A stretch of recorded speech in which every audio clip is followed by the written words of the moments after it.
सुम्बल अपने बाप से कहती है कि ऐसा ना हो कि आप भूल जाएं कि आपको तबरेज़ से बदला लेना है, लेकिन मैं तो तबरेज़ से बदला लेकर रहूँगी।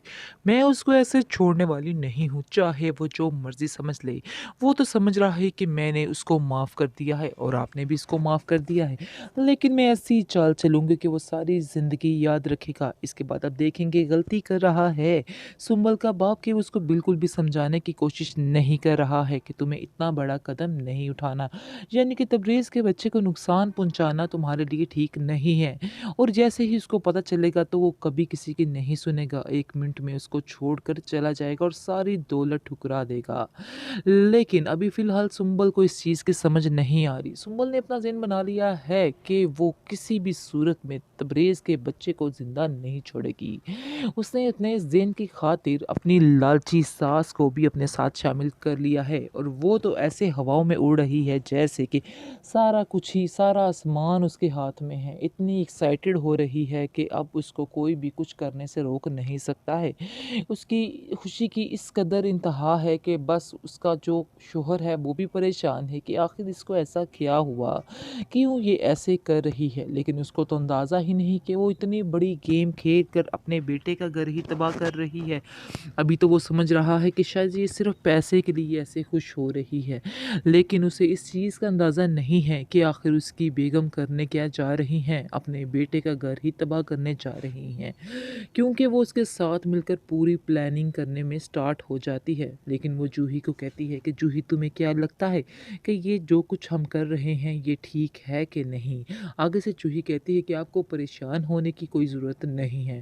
सब कुछ जायज़ है, इसलिए आप ऐसा मत सोचें। मैं तो आपको पहले ही कह रही हूँ, आप पता नहीं क्यों बार-बार अपने ज़हन पर एक ही बात लेकर सवार कर रही हैं। आगे से वो कहती है कि पता नहीं, मुझे ऐसा लग रहा है कि कहीं हम तबरेज़ के साथ कुछ गलत तो नहीं कर रहे, क्योंकि है तो वो तबरेज़ की औलाद ही। वो इस चीज़ को पसंद नहीं करेगा कि हम उसके बच्चे को नुकसान पहुँचाएँ या दूर अदन को नुकसान पहुँचाएँ। और तुम ये बात जानती हो कि वो दूर अदन से कितनी मोहब्बत करता है, और असल मोहब्बत तो वो दूर अदन के साथ ही करता है। लेकिन इस चीज़ का अभी सुम्बल को अंदाज़ा नहीं है कि दूर अदन की उसकी ज़िंदगी में क्या अहमियत है।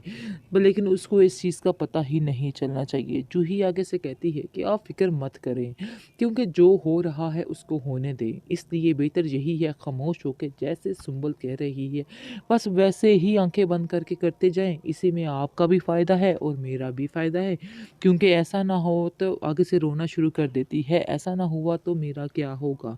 मेरी भी काफ़ी ज़्यादा जगह सही होगी। इसलिए बेहतर यही है कि जो चल रहा है वैसे ही करें और सुम्बल की हाँ में हाँ मिलाएँ, क्योंकि इसी में हम सबकी बेहतरी है।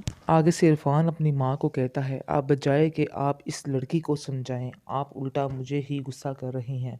वो देखिए कि किस किस्म की ज़ुबान बोल रही है। आगे से उसकी माँ बड़ी चालाकी से काम लेती है और कहती है कि मैं खुद सारी बात हैंडल कर लूँगी, तुम्हें परेशान होने की ज़रूरत नहीं है और ना ही अंदर किसी बात में बोलने की ज़रूरत है, क्योंकि तुम जो जब भी बोलते हो तो कोई ना कोई बड़ा तमाशा ही हो जाता है। इसलिए बेहतर यही है कि तुम खामोश रहो। सुम्बल अपने बाप से कहती है कि ऐसा नहीं है कि मैंने उसको माफ़ कर दिया है, बल्कि मैं उससे बदला लेकर रहूँगी और ये चीज़ मैं कभी भी नहीं भूलूँगी, क्योंकि इसने जो मेरी इंसल्ट करवाई है वो मैं सारी ज़िंदगी याद रखूँगी। ये इंसान कैसे हमारे एहसान भूल सकता है, जो कुछ इसने इस पर हमने किया है।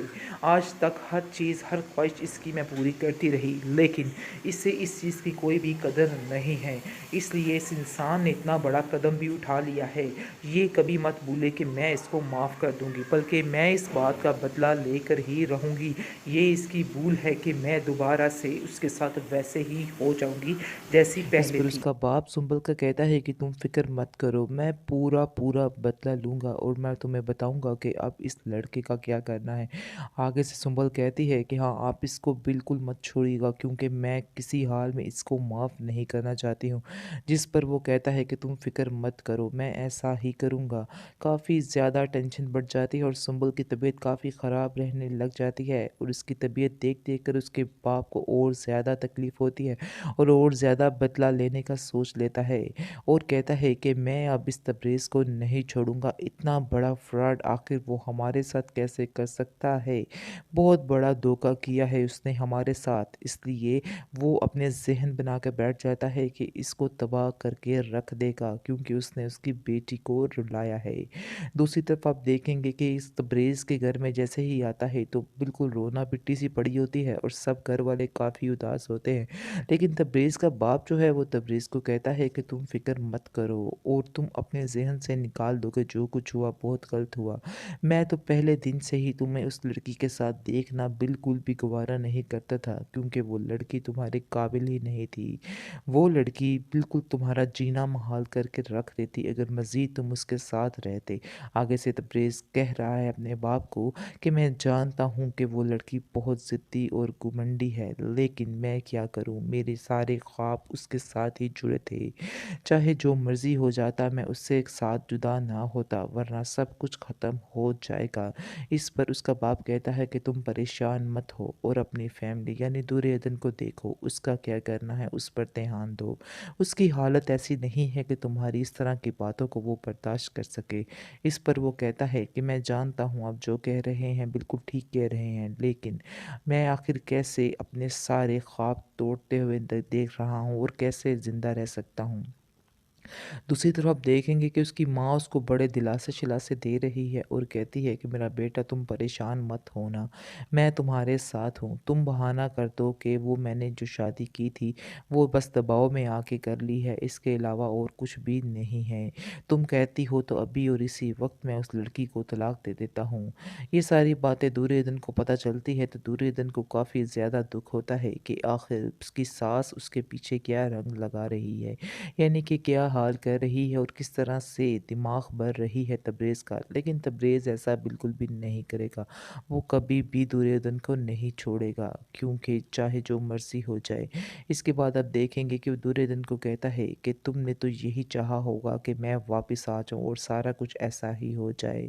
آگے سے وہ کہتی ہے کہ ہاں یہ تو ہر کوئی عورت یہی چاہتی ہے کہ اس کا شوہر اس کے پاس رہے، لیکن میں نے یہ نہیں کہا تھا کہ آپ کے خواب جو ہیں وہ کبھی پورے نہ ہوں۔ آگے سے وہ کہتا ہے کہ دیکھو آج تم نے جو دعا مانگی وہی ہو کر رہا، میرے سارے خواب سارا کچھ ٹوٹ چکا ہے، میں بالکل اکیلا ہو چکا ہوں، اب تو تم خوش ہو۔ اس پر دردن کافی زیادہ پریشان ہوتی ہے۔